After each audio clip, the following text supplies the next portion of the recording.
தமிழர்களின் number one choice Tamil matrimony. உங்கள் சத்யாவில் குளு குளு ஏசி ஆஃபர். அவங்களா வந்துட்டு இருந்தவங்கள போன்னு விலக்கி வச்சுட்டு இப்போ பிரெக்னென்ட் ஆயிட்டாங்க அப்படிங்கிறதுக்காக அந்த குழந்தைக்காக இப்போ போய் பேசுறாங்களே, இதை நீங்க எப்படி பாக்குறீங்க? விலக்கி வச்சிருக்காங்கன்னா அவங்க அந்த அளவுக்கு தப்பு பண்ணதுனால விலக்கி வச்சிருக்காங்க. பட் இப்போ வந்து கன்சீவாக இருக்கிறதுனால இப்போ முத்துவேல் அவருக்கு வந்துட்டு கேன்சர் அப்படிங்கிற மாதிரி விஷயங்கள் போயிட்டு இருக்கு. அவர் வீட்டில் சொல்றது இல்லை, இன்னும் வீட்டில் தெரியல. ஸோ அவருக்கு உடம்பு முடியல அப்படின்னு சொல்லிட்டு அப்படி அது தெரிஞ்ச முத்துவேல் எங்கள் மாமாவுக்கு வந்து மாப்பிள்ளை மேலே மருமகன் மேலே அவ்வளோ ஒரு சாஃப்ட் கார்னர், இவ்வளோ நல்லா பார்த்துக்கிறாரு, இவ்வளோ நல்ல பையனாக இருக்காரு அப்படின்ற ஒரு எண்ணம் வருது. நம்ம பேர் சொல்கிறதில்ல, மாறி நீங்கள் பாண்டியன் ஸ்டோர்ஸில் ரொம்ப நல்லா பண்ணுறீங்க. ஸோ எல்லாம் கேட்பாங்க, நீங்கள் எல்லாம் நல்லவங்களாக இருக்காங்க, ஏன் அவங்க அப்படி இருக்காங்க? எஸ்பெஷலி வந்து பாண்டி ரவி சார், அவர் வந்து எதுக்கு அவர் அப்படி ஒரு அராஜகம் பண்ணுறாரு? குமரவேலை வந்து ஒரு மாதிரி அவங்க தப்பு பண்ணால் நீங்கள் கேட்டாலுமே பாண்டியன் வீட்டிலேருந்து பையனை தான் ஒழுங்காக வளர்க்கலன்னு ஒரு விஷயம் சொல்லிக்கிட்டே இருப்பாங்க. முதல்ல உங்கள் பிள்ளைய ஒழுங்காக வளங்க, அதுக்கப்புறம் என் பிள்ளைய வந்து நீங்கள் குறை சொல்லுங்கள். நாங்கள் வந்து படி தாண்டா பத்தினிகளேன்னா அந்த வீட்டு வாசப்படி நாங்கள் தாண்டவே மாட்டோம். எங்களுக்கும் ஆசை தான் கொஞ்சமாவது வெளியே போய் படி தாண்டி போய் கோவிலுக்கெல்லாம் போகணும். எங்கள் பையன் வாழ்க்கை தான் இங்கே வந்துட்டு ஒரு மாதிரி திண்டாட்டமாக போய்கிட்டு இருக்கு. குமரவேலுக்கு வந்து அவங்க மேலே ஒரு லவ், நான் ரொம்ப டார்ச்சர் பண்ணியிருக்கேன், அவள் கிட்டே இருக்கும்போது எனக்கு அருமை தெரியல, தூரமாக போகும்போது இவருக்கு வந்து அந்த அஃபெக்ஷன் அதிகமாக, லவ் அதிகமாகுது. ஏய் நீ வாய் மூடிட்டு பேசாம இரு, அதெல்லாம் எனக்கு தெரியும், உன் வேலை என்னமோ அதை பாரு. இங்கே பாருங்க, வாய் மூடுங்க, இந்த மாதிரி அதட்ட வெள்ளம் என்கிட்ட வச்சுக்காதீங்க, அதெல்லாம் அக்கா கிட்ட வச்சுக்கோங்க. ஐபிசி மங்கை நேயர்களுக்கு வணக்கம். இனி நம்ம கூட வந்து we have a very beautiful person with us. We have actress Sai Madhavi with us. வணக்கம் மேம். வணக்கம். எப்படி இருக்கீங்க? ரொம்ப நல்லா இருக்கேன். அண்ட் பாண்டியன் ஸ்டோர்ஸ் 2 அதில் வந்து மாரி கேரக்டர், நான் இப்போ உங்களை வந்துட்டு சாய் மாதவி அப்படின்னு சொன்னால் தெரியுமா, இல்லை மாரின்னு சொன்னால் மாரி வந்து பயங்கரமாக ரெஜிஸ்டர் ஆகிருக்கு. And how you feel about that? ரொம்ப சந்தோஷமாக இருக்கு. ஆமாம், சாய் மாதவின்னு தெரியறத விட மாரி அப்படின்னா எல்லாருக்கும், ஏன்னா எங்கே போனாலுமே வந்து ரெக்கக்னைஸ் பண்ணுறாங்க. ரொம்ப குயிக்காக வந்து நம்ம பேர் சொல்கிறதில்ல, மாறி நீங்கள் பாண்டியன் ஸ்டோர்ஸில் ரொம்ப நல்லா பண்ணுறீங்க அப்படின்னு சொல்லிட்டு. ஸோ அந்த ஸ்லாங் வந்து நம்ம அதில் வேறு டிஃப்ரெண்ட்டாக வந்து பேசுவோம். ஸோ அதுவுமே வந்து ஆடியன்ஸ்க்கு ரொம்ப பிடிச்சிருக்கு. ஆப்வியஸாக உங்களை பார்த்ததும் மாறி நீங்கள் தானே அப்படின்னு கேட்குறப்போ கண்டிப்பாக கேட்பாங்க, ஏன் உங்கள் வீட்டுக்காரர் எப்போவுமே இப்படி இருக்காரு, உங்கள் பையன் ஏன் இப்படி இருக்காங்க, இந்த மாதிரி கொஸ்டின்ஸ் எல்லாம் சம்டைம்ஸ் ஃபேன்ஸ் பார்த்துட்டா அந்த ஸ்டோரிஸ் எல்லாம் பார்க்குறவங்க வந்துட்டு ஃபாலோ அப்பில் இருக்கிறவங்க கண்டிப்பாக கேட்டிருப்பாங்களே இந்த மாதிரியான விஷயங்கள். Have you ever face such kind of things? கண்டிப்பாக கேட்பாங்க. நீங்கள் ரொம்ப நல்லவங்களா, அதாவது லேடிஸ் எஸ்பெஷலி என்னென்னா பாண்டியன் ஸ்டோர்ஸில் வந்து வேல்ஸ் ஃபேமிலியில் நாங்கள் லேடிஸ் வந்து நான் எனக்கு கோ ஆர்டிஸ்ட் இருக்காங்க, அவங்க காயத்ரி அவங்களும், அப்புறம் அம்மா எங்கள் அத்தை, நாங்கள் 3 பேரும் வந்து ரொம்ப பாசிட்டிவ், அவங்க எல்லாருமே வந்து ரொம்ப நெகட்டிவ். ஸோ எல்லாம் கேட்பாங்க, நீங்கள் எல்லாம் நல்லவங்களாக இருக்காங்க, ஏன் அவங்க அப்படி இருக்காங்க? எஸ்பெஷலி வந்து பாண்டி ரவி சார், அவர் வந்து எதுக்கு அவர் அப்படி ஒரு அராஜகம் பண்ணுறாரு இப்படியெல்லாம் கேட்பாங்க. உங்கள் பையனை வந்து ரொம்ப நல்லா நீங்கள் மிரட்டுறீங்க, ஒரு சீனில் வந்து அவனை மிரட்டுறது, கொஞ்சம் தலையில் அடிக்கிறது, இதெல்லாம் நான் பண்ணுவேன், ஸோ அதெல்லாம் நல்லா இருக்குது அப்படின்னு சொல்லுவோம். எப்போவுமே நீங்கள் வந்து என்ன தான் உங்கள் பையனை வந்துட்டு குமரவேலை வந்து ஒரு மாதிரி அவங்க தப்பு பண்ணால் நீங்கள் கேட்டாலுமே பாண்டியன் வீட்டிலேருந்து பையனை தான் ஒழுங்காக வளர்க்கலன்னு ஒரு விஷயம் சொல்லிக்கிட்டே இருப்பாங்க. ஆனால் அவங்க வீட்டு பக்கம் பார்த்தா கூட வந்துட்டு பாண்டியன் வீட்லேயுமே வந்து செந்திலாக இருக்கட்டும், அவர் வந்து பிரைப் வாங்குறாரு. அப்போ அவரை ஏன் நீங்கள் நல்லா வளர்க்கலன்னு யாருமே கேட்குறது இல்லைல்ல. இப்போ நீங்கன்னா எப்படி அதை கண்டிப்பாக இந்த இடத்துல நீங்கள் ஏன் கோமதி ஒழுங்காக வளர்க்கலை உங்கள் பையனை அப்படின்னு கேட்கணுன்னா நீங்கள் எப்படி கேட்டிருந்துருப்பீங்க? முதல்ல உங்கள் பிள்ளைய ஒழுங்காக வளங்க, அதுக்கப்புறம் என் பிள்ளைய வந்து நீங்கள் குறை சொல்லுங்கள். பாண்டியன் வீட்டு பக்கம் அவங்க மருமகளாக இருக்கட்டும், எல்லாம் வேலைக்கு போகிறாங்க, எல்லாம் இருக்குது. ஆனால் இந்த பக்கம் வேல்ஸ் ஃபேமிலியில் பார்த்தா அந்த வீட்டு பெண்கள் சமைக்கிறாங்க, அவங்க வீட்டை பார்த்துக்கிறாங்க, ஹஸ்பண்டை பார்த்துக்கிறாங்க, அப்படி மட்டும் இந்த ஒரு பக்கம் இருக்குல்ல. இது நீங்கள் எப்படி பார்க்குறீங்க? ரொம்ப கஷ்டமாக தான் இருக்குது. என்ன பண்ண, நாங்கள் வந்து அது நாங்களே ஒரு டைம் வந்து கிண்டல் பண்ணிக்குவோம், எங்களுக்குள்ளே பேசிக்குவோம். நாங்கள் வந்து படி தாண்டா பத்தினிகளேன்னா அந்த வீட்டு வாசப்படி நாங்கள் தாண்டவே மாட்டோம். ஏன்னா வெளியே எங்களுக்கு எங்கேயுமே கிடையாது. கிச்சனில் இருக்கும், ஹாலில் டைனிங் டேபிளில், அதோட ஓகே.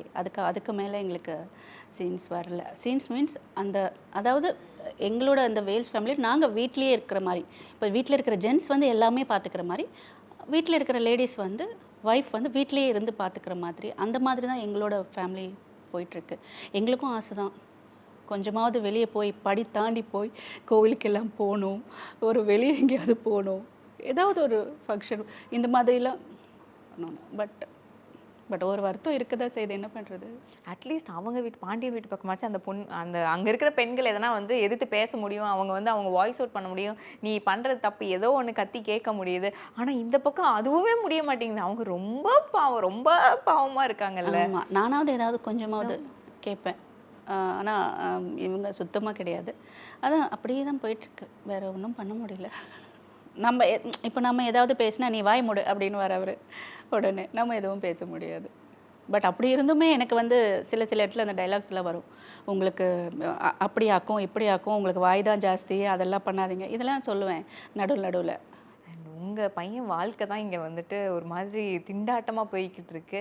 ஒரு பக்கம் வந்து அரசி வந்து என்னதான் வந்து வீட்டுக்கு வந்து பொய் சொல்லி கல்யாணம் பண்ணிக்கிட்டாரு, எனக்கு கிட்னாப் பண்ணிக்கிட்டாரு அப்படி இப்படின்னு சொல்லி உள்ளே வந்துட்டாங்க. குமரவேலும் பண்ணது தப்பு தான், அந்த பொண்ணை காதலிக்கிறேன்னு சொல்லி ஒரு ஏமாற்றி அந்த மாதிரி பண்ணதும் ஒரு தப்பு தான் பார்க்குறப்போ, இப்போ வந்து அரசியும் குமரவேலும் சேருவாங்களா, இவங்களுக்குள்ளே என்ன நடக்கும் அப்படின்னு நாங்கள் ரொம்ப எதிர்பார்த்துருப்போம்ல. இதுக்கப்புறம் என்ன நடக்கலாம் என்ன கேட்டால் எப்படி தெரியும் எனக்குமே. நானே உங்களை மாதிரி தான் வந்து நெக்ஸ்ட்டு இப்போ ஷெட்யூலில் என்ன வரப்போகுது எப்படி வரப்போகுதுன்னு சொல்லி நானும் தான் எதிர்பார்ப்பேன். ஸோ எங்களோட ஆசை சேரணும் இல்லையா. அதாவது என்னோட ஆசை, என்னோட அக்கா அவங்க அந்த ஸ்டோரியில் ஸ்ரீலேகா அம்மா என்னோட அத்தை, அவங்களோட ஆசை என்னென்னா அரசி இந்த வீட்டுக்கு வரணும்னு. அரசி ஒரு மாதிரி வந்ததுலேருந்தே குமரவேல் மேலே சாம்பார் ஊத்துறது. ஆனால் அதுக்கப்புறம் வந்து அவங்களுக்குள்ள ஒரு பாசிட்டிவ் வைப், ஒரு சாஃப்ட் கார்னர் அரசிக்குள்ளேயும். இவங்களுக்கு வந்து இவருக்கு சக்தி குமரவேலுக்கு வந்து அவங்க மேலே ஒரு லவ், நான் ரொம்ப டார்ச்சர் பண்ணியிருக்கேன், அவகிட்ட இருக்கும்போது எனக்கு அருமை தெரியல, தூரமாக போகும்போது இவருக்கு வந்து அந்த அஃபெக்ஷன் அதிகமாக, லவ் அதிகமாகுது. ஸோ இதெல்லாம் நல்லா இருக்குது. அவங்க மேரேஜ் நடந்தால் நல்லாயிருக்கும் தான் நாங்களும் நினைக்கிறோம். அப்போ நீங்கள் வந்துட்டு உங்களுக்கு மருமகளாக அவங்க தான் வரணும்னு ஆசைப்பட்டுட்டீங்கன்னா அவங்ககிட்டயே வந்து எனக்கு வந்து மருமகளாக அவங்க தான் வரணும் இல்லை ஒரு பக்கம் இருந்தாலும், எனக்கு வந்து எனக்கு பையனாக பண்ணுறவங்க இப்போ குமரவேல் என்னோட பையன் வந்து கல்யாணம் ஆகணும். இவ்வளோ வயசாகி கல்யாணம் ஆகலன்னு சொல்லி எல்லாருமே கேட்கும்போது ரொம்ப மனசுக்கு கஷ்டமாக இருக்குது. ஸோ அதனால் அவனுக்கு ஒரு நல்ல ஒரு விஷயம் நடக்கணும் நான் எதிர்பார்ப்பேன். அரசியாக இருந்தால் சந்தோஷம், அது இல்லைனாலுமே கல்யாணம் நடந்தால் இன்னும் சந்தோஷம். அப்படி தான் என்னோட இது போயிட்டுருக்கு மைண்ட் செட். நீங்கள் வந்து அரசிக்கிட்ட வந்து ஒரு மாமியாராக நீங்கள் என்ன கேளுங்க, வந்து அரசி என் பையன் ரொம்ப நல்ல பையன், என் பையனை ஏற்றுக்கோ, என் பையனை கல்யாணம் பண்ணிக்கோ அப்படின்னா நீங்கள் எப்படி கேட்பீங்க? அரசிமா, குமார் வந்து ஏதாவது தப்பு பண்ணியிருந்தால் அவனை வந்து மன்னிச்சிடணும். ஏன்னா அவன் ஃபஸ்ட்டு விட இப்போ ரொம்ப நல்லா மாறிட்டான், உன்னையே நினச்சிட்ருக்கான், ரொம்ப அதிர்ந்து கூட பேசுறதில்ல. நீ கிட்டே இருக்கும்போது உன்னோட அருமை அவனுக்கு தெரியல, ஆனால் நீ அவனை விட்டு போகும்போது, விலகி போகும்போது தான் உன்னோட அருமை என்னன்னு அவனுக்கு தெரியுது. உன் மேலே உயிராக இருக்கான். நீ வந்து அவன் வாழ்க்கையில் வரணும்னு அவன் ஏங்கிட்டு இருக்கான். ஸோ கொஞ்சம் தயவு செஞ்சு அவனை பற்றி நினச்சி பாருமா. இப்போ முத்துவேல் அவருக்கு வந்துட்டு கேன்சர் அப்படிங்கிற மாதிரி விஷயங்கள் போயிட்டுருக்கு. அவர் வீட்டில் சொல்கிறதில்ல, வீட்டில் அக்கௌண்ட்லேருந்து பணம் மட்டும் காலி ஆகிட்டே இருக்குது. சக்திவேலுக்கு என்னடானா அவர் வந்து அந்த பணத்தெல்லாம் செலவு பண்ணுறாரு, ஆனால் எங்கே செலவு பண்ணுறாருன்னு தெரியல. அவருக்கு ஒரு பக்கம் சக்திவேலுக்கு ஒரு பயம் போய்கிட்டு இருக்கு, ஒரு வேளை எல்லா சொத்தையும் தூக்கி வந்துட்டு அவங்களோட பொண்ணுக்கே ராஜிக்கே கொடுத்துருவாங்களோ அப்படிங்கிற ஒரு பயமும் அவருக்கு போய்கிட்டு இருக்குல்ல. என்ன ஆகும் இப்போ வந்து அவருக்கு வந்து கேன்சர்னு வீட்டு ஃபுல்லாக தெரிஞ்சு அங்கே வந்து ஒரு கலவரம் எப்படி இருக்கும்? இன்னும் வீட்டில் தெரியல. ஸோ அது போயிட்டுருக்கு. இதுக்கப்புறமா தான் தெரியும்னு நினைக்கிறேன். இதுக்கப்புறம் தெரிஞ்சால் எப்படி சீன்ஸ் வருது எப்படின்னு தெரியல. பட் கஷ்டமாக தான் இருக்கும் இல்லையா. வீட்டில் வந்து அவர் மூத்தவர், ஸோ அவருக்கு உடம்பு முடியல அப்படின்னு சொல்லிட்டு இப்படி அது தெரிஞ்சால் சங்கடமாக தான் இருக்கும். ஆனால் அவர் மீட்டு கொண்டு வந்துடணும் அப்படின்னு இருக்கும். பட் அதான் இதுக்கப்புறம் அந்த விஷயம் தெரிஞ்சு வீட்டில் எப்படி கொஞ்சம் இதுவாக தான் இருக்கும் ரியாக்ட் பண்ணுறதெல்லாம். அண்ட் அவங்களோட மனைவி, உங்களோட அக்கா வடிவு, அவங்களுக்கு தெரிஞ்சாதான் அவங்க ரொம்ப சாஃப்டான ஒரு பர்சன். அவங்க எதிர்த்து பேசக்கூட ஒரு வார்த்தை கூட பேசக்கூட மாட்டாங்க. ஸோ அவங்களுக்கு தெரிஞ்சு அவங்க ரொம்ப உடைஞ்சு போயிடுவாங்க இல்லையா. ஸோ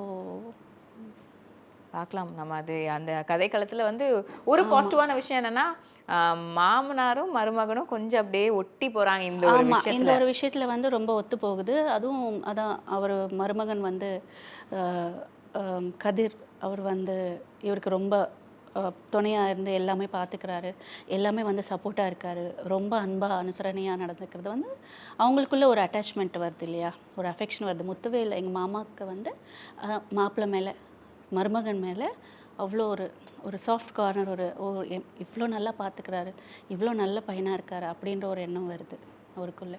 ராஜியோட வாழ்க்கையும் ஒரு பக்கம். ராஜி ஐபிஎஸ் ஆவாங்களா மாட்டாங்களான்னே ஒரு கொஸ்டின் மார்க் ஆயிடுது. இப்போ தான் கொஞ்சம் அவங்களுக்குள்ள ஒரு காதல் எல்லாமே ஒரு மாதிரி சாஃப்டாக அவங்களோட லைஃப் ஹாப்பியாக போயிட்டு இருக்கப்போ அவங்க ஐபிஎஸ் ஆவாங்களா மாட்டாங்களாங்கிறது இன்னொன்று ஒரு கொஸ்டின் மார்க். ஹாப்பியாக போகிற லைஃப்பில் திடீர்னு வந்து அவங்க அப்பாவுக்கு இப்படி ஒரு கஷ்டமான ஒரு கேன்சர் இருக்குது அப்படின்னு தெரிஞ்ச ராஜி இன்னும் வந்து அப்செட் ஆகி உடஞ்சி திரும்ப அவங்க ஒரு மாதிரி சோகமாயிடுவாங்கன்னு ஒன்று இருக்குல்ல. ஆமாம், ராஜி முதல்ல ஐபிஎஸ் ஆவாங்களா? ராஜி ஐபிஎஸ் ஆவாங்களா நான் உங்களை கேட்குறேன், உங்களுக்கு தெரியுமா? அப்போ இப்படி எனக்கு தெரியும் ராஜி ஐபிஎஸ் ஆகணும், ஓகே, பட் ஆவாங்களா என்னன்னு தெரில. நீங்கள் பொறுத்திருந்து சீரியல் வர எபிசோட்ஸ் எல்லாம் பாருங்கள்.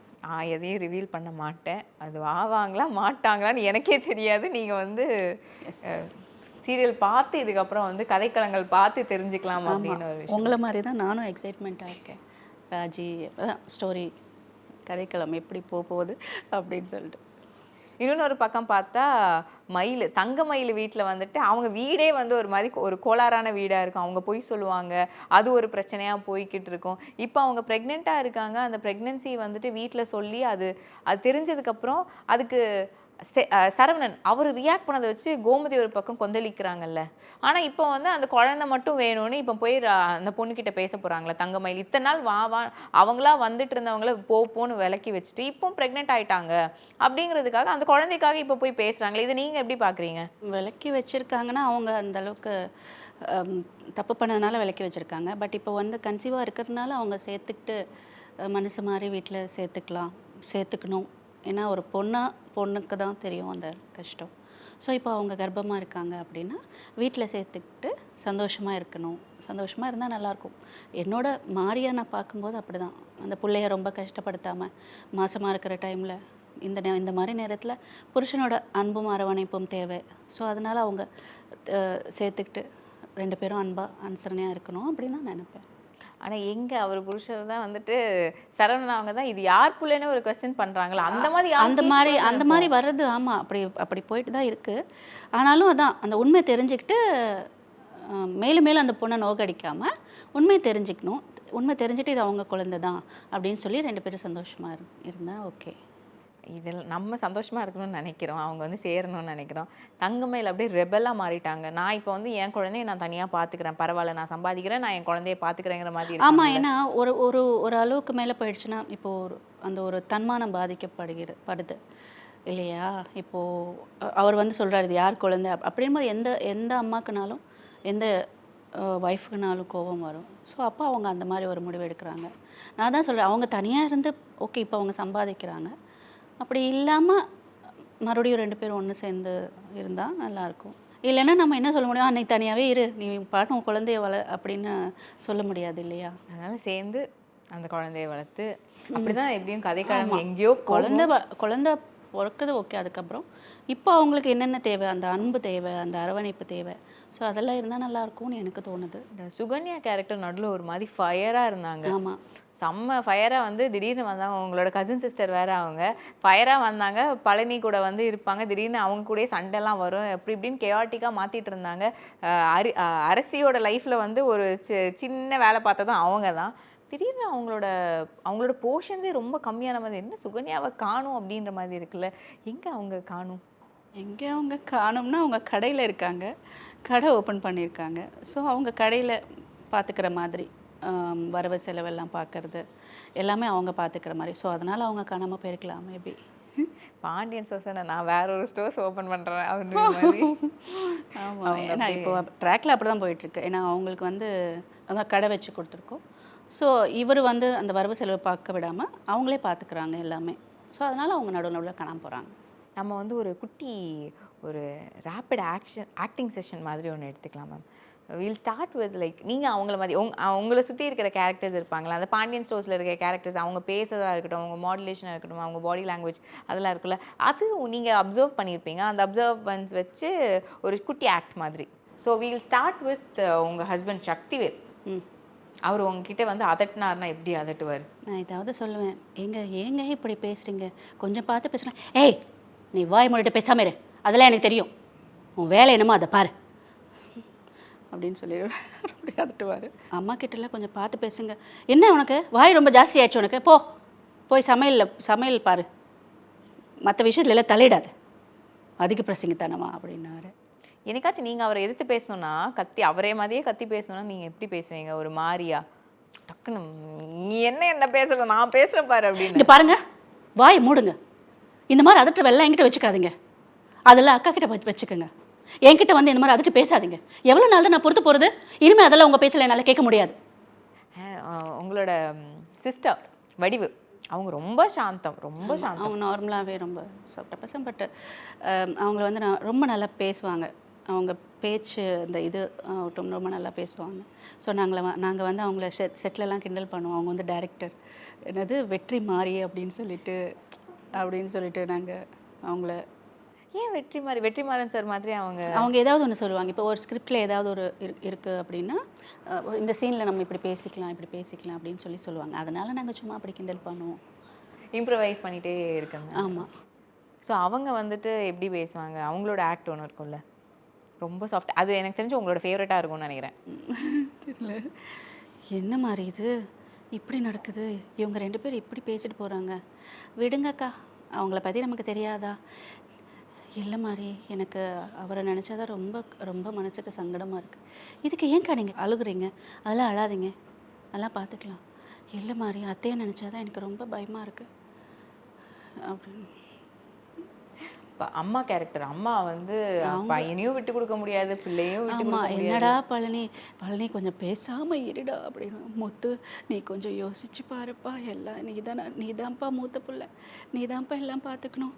டே சக்தி, ஏண்டா இப்படி பண்ணுற, எதுக்குடா இப்படி மனசாட்சியில் உன் தங்கச்சிடா அப்படின்னுவாங்க. அவங்க தான் வந்து சில லவ்வுக்குள்ளெல்லாம் கியூபிட் வேலை பார்த்துட்டு இருப்பாங்க வீட்டில் உட்காந்துட்டு. சம்டைம்ஸ் இப்போ அவங்க அரசியாக இருக்கட்டும், அவங்க தான் ஒரு மாதிரி லவ்லியாக பண்ணிகிட்டு இருப்பாங்க. இப்போ அவங்களே அந்த வீட்டுக்கு போயிட்டாங்க. ஆமாம். இப்போ இங்கேருந்தே எனக்கு எப்படி நாங்கள் கனெக்ஷன் கொடுக்குறது? ஆமாம், இப்போ இவங்களும் அங்கே போயிட்டாங்க.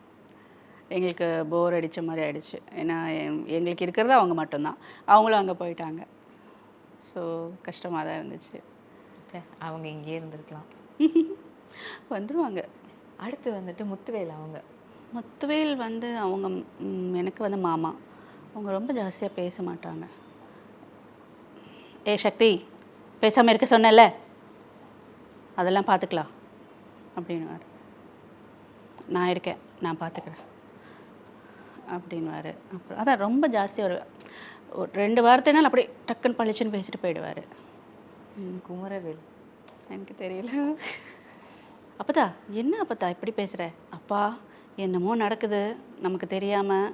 ஆமாண்டாம் அவனே, ஏதோ நடக்குது, நான் கண்டுபிடிக்கிறேன் அப்படின்னுவாங்க. குமரவேல் வந்து அப்படியே அவங்க அப்பா எப்படி பேசுவார், அப்படியே அந்த வாய்ஸ் கொஞ்சம் கூட ஒரு டிஃப்ரெண்ட் இருக்கா. நம்ம நினைப்போம் அவங்க தான். அவர் உள்ளே என்ட்ரி ஆகும்போது ஒரு நம்ம ரூம்குள்ளே வரும்போது அவர் அந்த வாய்ஸ்லேருந்து வருவார், சும்மா கிண்டல் பண்ணுறதுக்காக. இப்போ சிம்ரன் கூட ஒரு இடத்துல மூவியில் நெகட்டிவாக பண்ணியிருப்பாங்க, அது ஒரு சேஞ்சஸ் இருக்கும் இல்லையா? ஸோ அது நான் ரசிப்பேன். ஒரே இவங்கள மாதிரி தான் இருக்கணும் அப்படின்னு இல்லை. மாறி கேரக்டர் பண்ணும்போது என்னென்னா ரொம்ப சாஃப்ட்டு. இப்போ நம்ம வீட்டில் நார்மலாக எப்படி ஒரு ஹவுஸ் ஒய்ஃப், ஒரு அம்மா, ஒரு ஒய்ஃபு, எப்படி ஒரு மருமகள் எப்படி இருப்பாங்க, ஒரு சாந்தமாக, அந்த மாதிரி தான் இப்படி போயிட்டுருக்கு. தமிழர்களின் நம்பர் 1 சாய்ஸ் தமிழ் மேட்ரிமோனி. உங்கள் சத்யாவில் குளு குளு ஏசி ஆஃபர்.